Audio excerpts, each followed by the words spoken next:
नमस्ते दोस्तों, हिंदी वर्ल्ड में आप सबका स्वागत है। അപ്പോൾ ഇന്നത്തെ വീഡിയോയിലോട്ട് കടന്നാലോ। अपभ्रंश का वाल्मीकि किसे कहा गया? उत्तर स्वयंभू। पौंचर्यू किसकी रचना है? उत्तर स्वयंभू। पौंचर्यू किस प्रकार का ग्रंथ है? उत्तर प्रबंध काव्य। അടുത്ത ചോദ്യം, स्वयंभू ने अपनी भाषा को क्या कहा है? उत्तर देशी भाषा। അടുത്ത ചോദ്യം, पौंचर्यू में किस कथा का वर्णन है? उत्तर राम का यानी राम कथा का। स्वयंभू किस ग्रंथ में यानी स्वयंभू के किस ग्रंथ में कृष्ण गाथा मिलता है? उत्तर ऋट्टनोमी चर्यू। അടുത്ത ചോദ്യം, अपभ्रंश भाषा का सूर्य किसे कहा जाता है? उत्तर पुष्पदंत। महापुराण किसका ग्रंथ है? उत्तर पुष्पदंत। महापुराण किस प्रकार का ग्रंथ है? उत्तर प्रबंध काव्य। അടുത്ത ചോദ്യം,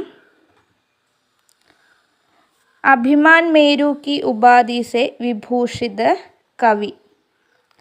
അതിൻ്റെ ആൻസർ വരുന്നത് പുഷ്പദന്ത് തന്നെയാണ്. ഇനി അടുത്ത ചോദ്യം ഏതാണെന്ന് നോക്കാം. धनपाल की रचना है भविष्यत कहा? അടുത്ത ചോദ്യം संदेश रास के रचनाकार है? उत्तर अब्दुल रहमान। ചോദ്യം, योगसार के रचनाकार है?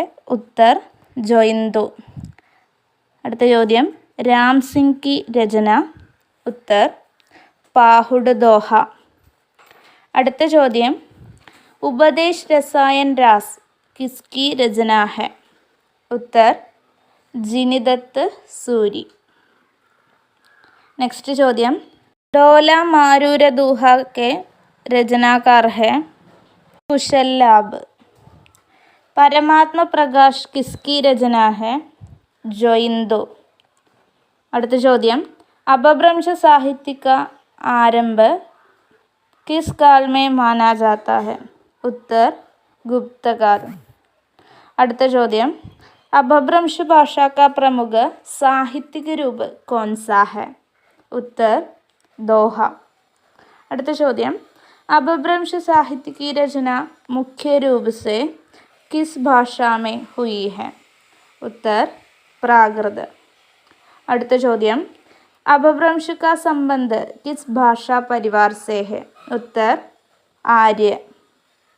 लास्ट ചോദ്യം, अपभ्रंश साहित्य में धार्मिक विषयों का अधिक लेखन किस धर्म के कवियों ने की?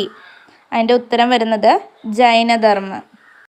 അപ്പോൾ നമ്മുടെ വീഡിയോ ഇഷ്ടമായെങ്കിൽ, നിങ്ങൾക്ക് ഹെൽപ്ഫുൾ ആണെങ്കിൽ ലൈക്ക് ചെയ്യുക, സബ്സ്ക്രൈബ് ചെയ്യുക, മറ്റ് പരിചയക്കാർക്കെല്ലാം ഷെയർ ചെയ്യുക.